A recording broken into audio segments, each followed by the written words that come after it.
ChrystalChyna, and we're back with another episode of Musicology 101. Let's get it! So excited to be back, you guys. You know, once again, we get all in our feelings when we're doing our faves, and we always say this because every person we have done has been our fave. Yeah. But this one right here, it's like coming off the Solange video. I'm like, we have to do this one. Yes, we have to. Yeah, do it. Drum roll, please. Janelle Monáe, let's get it! Janelle Monáe was born December 1st, 1985 to Janet and Michael Robinson Summers in Kansas City, Kansas. She's a Midwest girly. Yes. Raised in a working class community by the name of Kendaro, where her mother was a janitor and her father was a truck driver. Janelle's parents separated when she was a very small child. She was a toddler. But Janelle was also raised in the church. You know, she grew up around the Kojic scene. So that really did, you know, help her hone her skills into wanting to become a singer. Right. And that's where she learned how to sing. I mean, the greats come from the church. The greats do come from the church. Janelle's first musical influence was Dorothy Gale from The Wizard of Oz. And also, I do want to point out, because first of all, I don't know if you guys noticed, we are paying homage to Miss Janelle Monáe by wearing, like, you know, our tuxedo, our black and white, our uniform, exactly. And Miss Janelle Monáe, her influence by, you know, wearing her signature, you know, uniform came from her parents being born into a working class family, you know, them being uniformed, and her paying tribute to that, because had it not been for her hardworking family, would we have a Janelle Monáe the way we know her today? Another one of Janelle's, you know, influences, which I can speak for a lot of people, is including us, is Miss Lauryn Hill. And around this time, that era, you know, Janelle also started writing full-length plays. One that was inspired by Stevie Wonder's album, Journey Through the Secret Life of Plants. Feeling limited in Kansas, Janelle packed her bags after graduating high school, and she moved all the way to New York. She enrolled herself into the American Musical and Dramatic Academy to pursue a career in musical theater. If you look at Janelle's performances, you can definitely see the theatrical aspect. Yes. She's a theater girl. Right. At this school, you know, coming from where Janelle came from, she was also the only black girl in her class. And because of her background and because how cool she already was, she felt like this environment could potentially make her lose her edge. Yeah.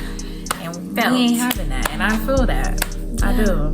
Wait, she didn't want to be boring. After a year and a half in New York, Janelle dropped out and she moved to the A, Atlanta, Georgia, baby. And she enrolled herself into Georgia Perimeter College. It was there that she was writing her own music. You know, she was doing the college scene and performing with her own band. Like, she was, first of all, she was doing it the old school way. A lot of people don't do that anymore, I've noticed. I don't know if it's just me, you know, maybe I haven't been in the college scene in a long time. But I know, like, back in the day, a lot of artists from, like, the 60s and 70s, when they got their start, example, our godmom, that's what she was doing. So I'm like, I really respect that. So by 2003, Janelle released her own demo album called The Audition, and she would sell copies outside of the truck of her Mitsubishi Galant. Now, I'm a Mitsubishi girl. So I'm like, our mom had a Montero, so I relate. I am her. She a hustler. Yes, she is a hustler. She was also employed by Office Depot, but she was terminated because she used the work computer to send her fan mail back. She was emailing her fans back like the good girl that she is, and they let her go. Haters. That's okay. It wasn't for her. Exactly. That's my info. Wait. I'm there. So I get it. Led to her having a song called Letting Go. And that record actually caught the attention of Outkast's Big Boy. I'll be on that kryptonite.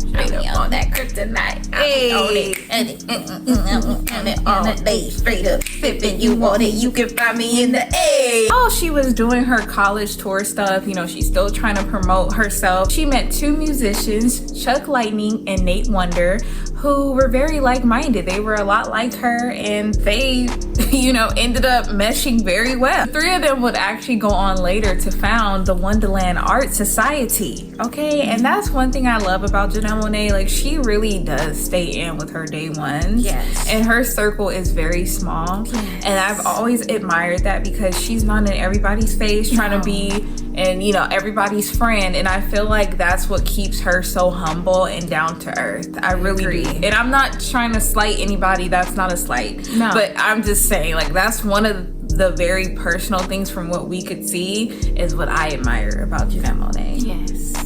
Big Boy was so, you know, he was so intrigued by Janelle. Yeah. He saw her performing Killing Me Softly by Roberta Flack. He was so moved by her performance. He's like, dang, like, I really need to get in with this girl.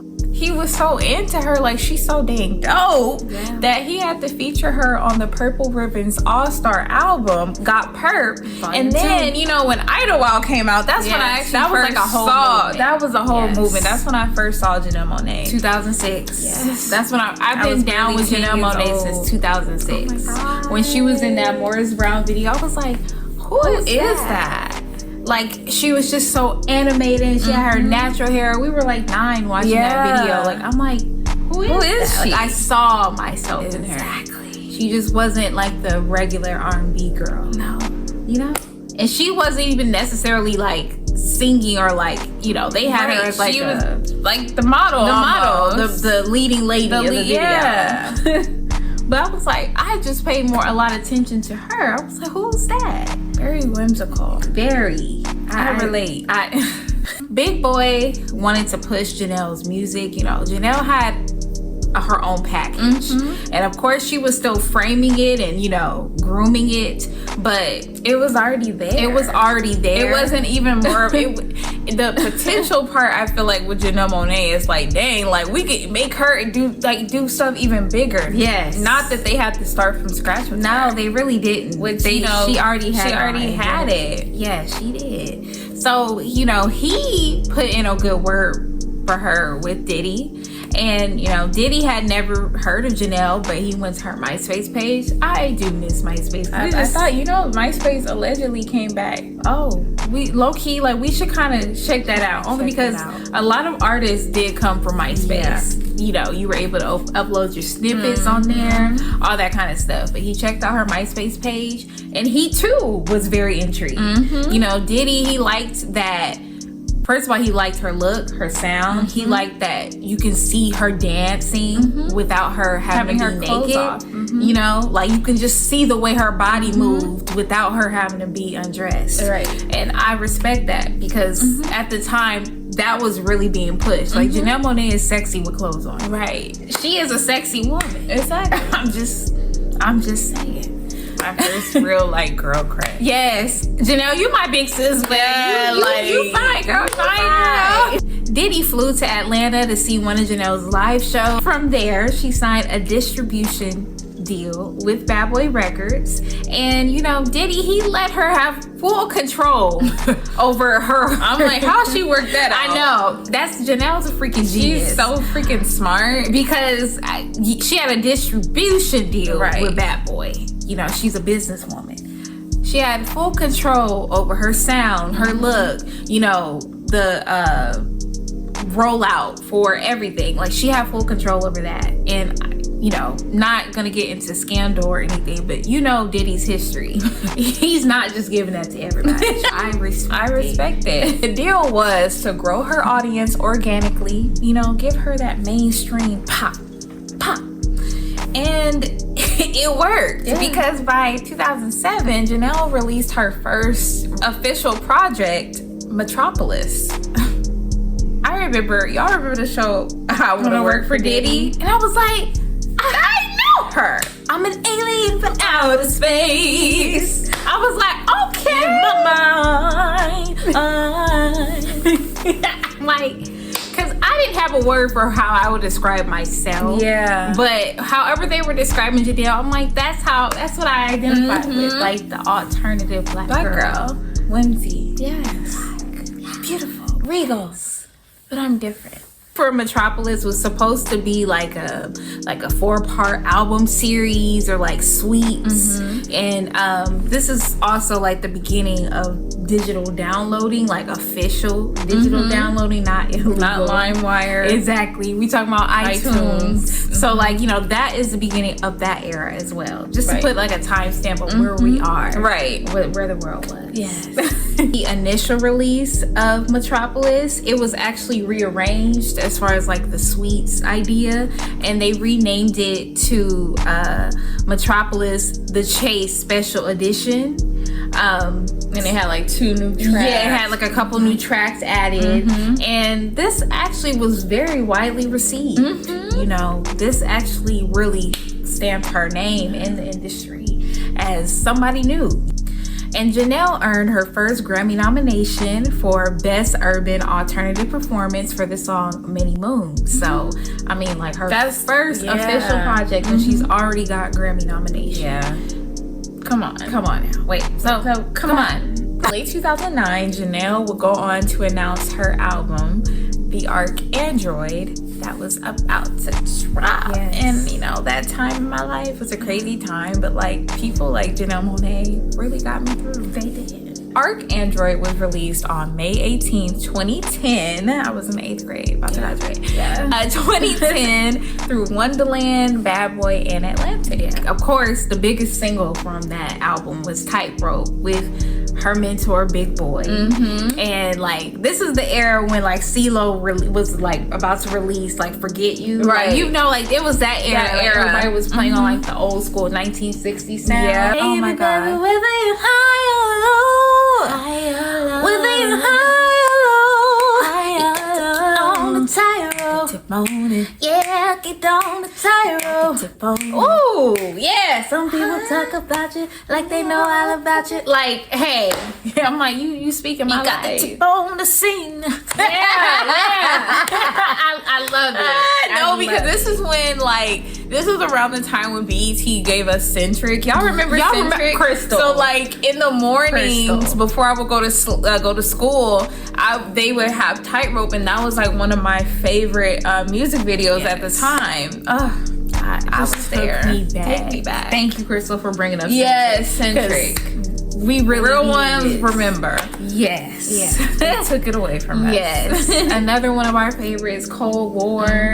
Part in Cold War, because like Chyna was saying, like at this time Chyna and I were going through a lot. We were also being bullied really bad.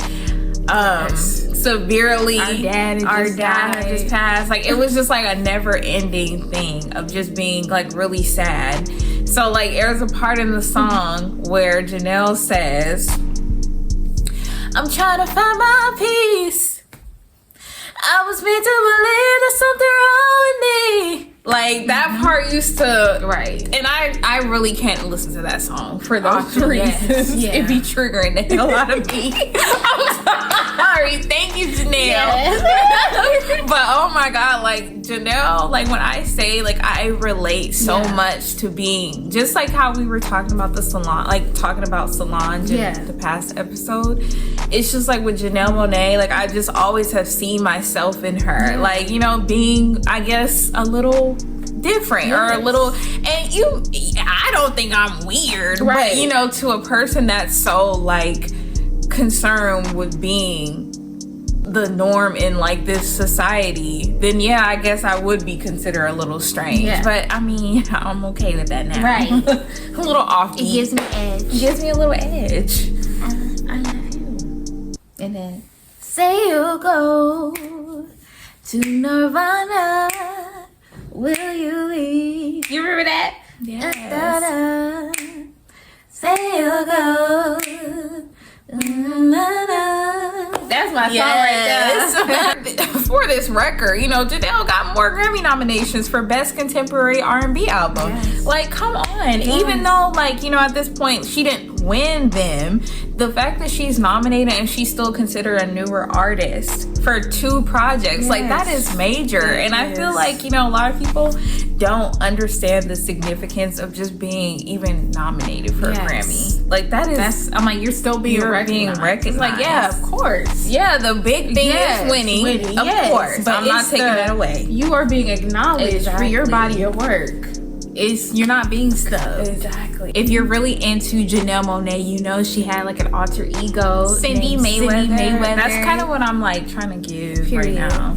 And it just represented like the other, you know, being the other person, like the alternative person, somebody who's not the norm. I guess this world of this world, and I relate to Cindy Mayweather. I do. In 2011, first of all, this is like one of the most memorable songs of the 2010s. Anyway, Janelle was featured on Fun's "We Are Young" as a guest vocalist, and you know, of course, that song went on to win a whole bunch of accolades itself.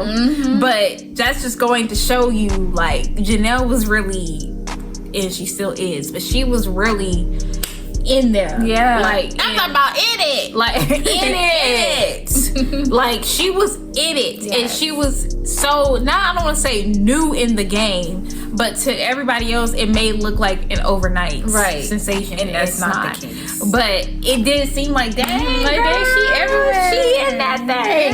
2012, Janelle had already proved herself to be a celebrated musician, a celebrated artist. Like, we're talking about performing at the White House. This is when Obama was for the Nobel Peace Prize concerts in Norway. Like, my girl like, really accomplished, checking it off the list.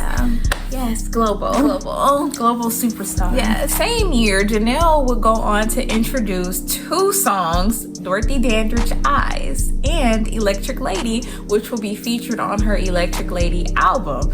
Now, I know I'm like really, you know, going in on the early years, but that album made me, because first of all, that came out close to when I was about to graduate high school, and Electric Lady was actually our prom theme song. It was. We walked out to that song for prom, and then Dorothy Dandridge Eyes was another one of our favorites from that album. Like, come on, we used to perform Electric Lady. Oh my God, we did. Go down the list of the singles from that. We had Primetime with Miguel, Queen with Miss Erykah Badu. That actually was like the first official single from the album. And also, I mean, right before the album too, Janelle was the new face of CoverGirl, which was well deserved, because she literally has the face, literally a face, with her cherry lip. I don't know if you guys can see, but we have a cherry lip on in honor of Miss Janelle Monáe. That's when I started wearing ruby woo. It was because of Janelle Monáe. Like, and that's when I was like, you know, practicing with my natural hair, and you know how Janelle would do her with her natural curls. That's what I was trying to do, and Electric Lady, get away down, 'cause tonight we gon' do what we wanna do. Lady, get away down, 'cause tonight we gon' do. Ooh, shake it, shake it, baby. Electric Lady, you're a star. Janelle really influenced ChrystalChyna. Period. You know, it's too late to hypnotize. She's got Dorothy Dandridge eyes, and you love her, you love her, you love her, you love that girl. She's got Dorothy's eyes. because we love Miss Esperanza Spalding as well. Her too. And of course Dorothy. Sorry. No, you good. It's her too. Yeah, we love them all. I love them all. Tick tock, I'm watching the clock. I can't wait till we get to rock. I wanna scream and dream and throw a loud parade. Is that okay? Well, also around this time when Janelle was, you know, promoting the album, touring for it, She had a show at the Hollywood Bowl. Crystal and I had literally just graduated high school. This is summer 2014. Our mommy, the late Natalie Cole, got us tickets to go see Janelle Monáe in concert at the Hollywood Bowl. How special is that? Now, mind you, if you really know Chyna and I, a lot of our summers were personally spent at the Hollywood Bowl because our godmother would perform there like every other summer. Yeah. So to see Janelle Monáe, like that was our high school graduation gift. That was like, I know. Man. I know. And we had great seats too. Yeah, we did. And that show changed my life. It just made me want it to go harder. I wanted us to perform better. Like one of the songs that she was saying that came from the Electric Lady album, Victory. They're victorious. You might find glory in the little things. Yeah. Like clearly a Lauryn Hill inspired song. Like There's a love deep inside. That's so Lauryn Hill. So Lauryn Hill, and then It's Cold. Oh, That's so now okay. What? That is so Jackson 5 coded. Like, come on. Yes. Oh baby, hey baby, I wanna be in your arms. Oh, please don't leave. Yes. Oh, I need a nurse. I've been hurt. I need a glass of Merlot. I know I was wrong, but can't you see the harm that's been done? You made her earring come out, girl. Could not in this portion of the Electric Lady era without talking about how she managed to get a song with Prince. Now, she got her whole Prince cosign. Literally, Prince was one of her mentors. And you know, Prince didn't play about talent. Definitely will. My microphone is on. I go on stage and my microphone is on. So if he signed off on you, oh baby, I mean, you must be the Oh, excuse me. I almost, no, you almost good. cut. We can Wait, bleep it out. She cuts. What the love? Come on. Like she got to have like her childhood heroes on her album. Like, Am I a break? Forget it now. Hey. Janelle Janelle announced that she and the Wonderland Art Society, they were entering into a new joint venture with Epic Records with L.A. Reid. And at this time as well, she introduced her artist, Jadena. He came out with that song of I'm the a year. classic man. Hey, you could be me when you look this clean. I'm a classic man. When that song came out, because he has a line in the song, I'm cool like Nat King Cole, which is so cool, right? Like mid 2015, we were hanging out and that song came on. We were like, God, mommy, listen. And so when that part came on, she was like, okay. She was like, Jadena, if you ever wondered if she ever heard that song, she did. She also introduced a new EP that was upcoming called The Ethos, and the first single from The Ethos, I hope I'm pronouncing that correctly, sorry, I will do a voiceover if it's not correct, it was Yoga, because she also was pushing, you know, for I guess you can say wellness.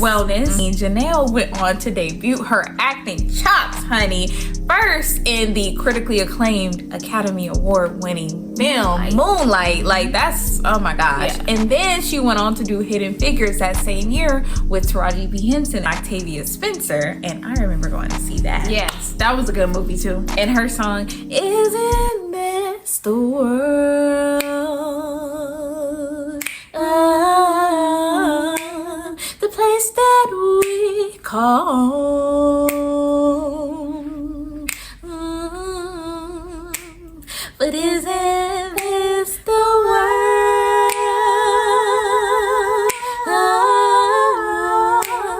Why do I feel alone?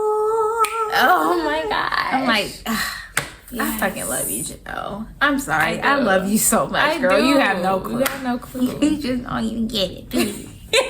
due to her busy filming schedule, her third album was postponed. However, in 2018, Janelle went on to release Dirty Computer, and this was the end of the Cindy Mayweather and Metropolis era. Yeah. Some of the singles from Dirty Computer were Jangle Jane and The Way You Make Me Feel. That's just the way you make me feel. Like, That's clearly so a Prince coded. You know, like, yeah.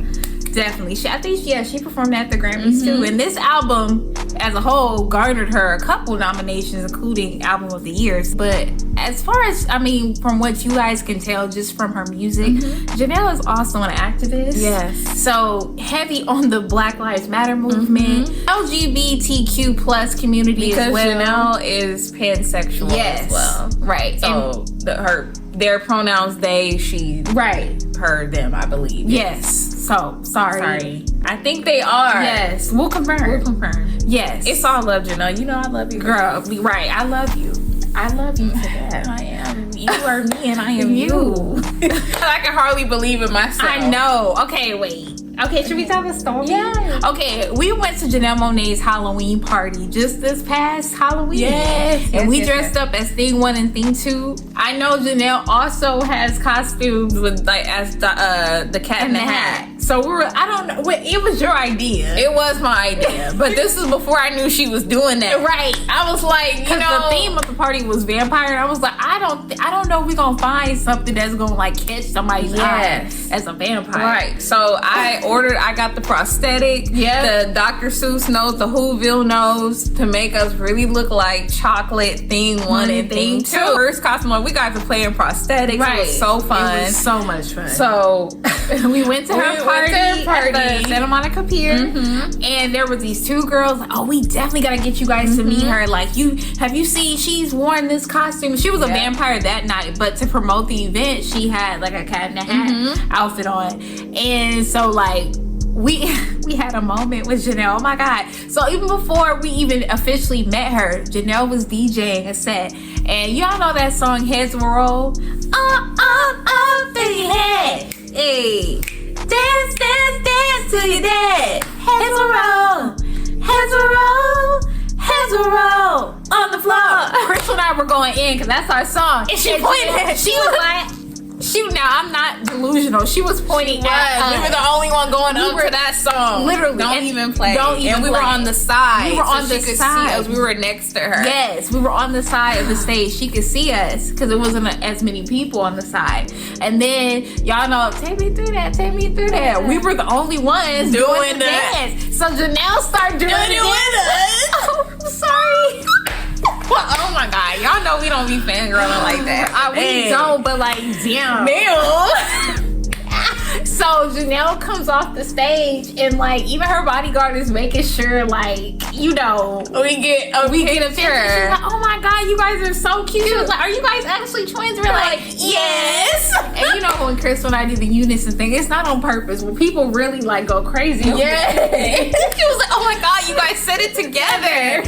And like her bodyguard was like, Thing 1, Thing 2, get a picture. I was like, oh my God, say less. Wait, dreams do come true. So like we didn't get to talk to her about, you know, us, our godmother, getting us to go to her concert, but it really was a full circle moment. It was. And of course that will not be our last time being around Miss Janelle Monáe. But that was like, I think that was like our first time, like, you know, Chyna and I, we have been around celebrities our whole lives, but actually meeting like one of your, I hate to say this word, but idols. Yeah. That's a totally different thing. Yes. Like actually meeting on your own accord, not because of who you're in proximity to. Exactly. But it's like I got to meet like my idol and it was wonderful. We can just end it here. Yeah, I think invited to a few movie screenings for the film she was just in. Is God Is. If y'all have not, I'm so connected to her. Literally, I'm like, Janelle, I love you. Whimsical, alternative, different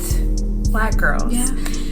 I cannot wait to meet you again. I cannot wait to be in your presence again. And thank you so much for all that you've done for Chyna and I and Black girls that look like us, just Black girls around the globe, and for being yourself.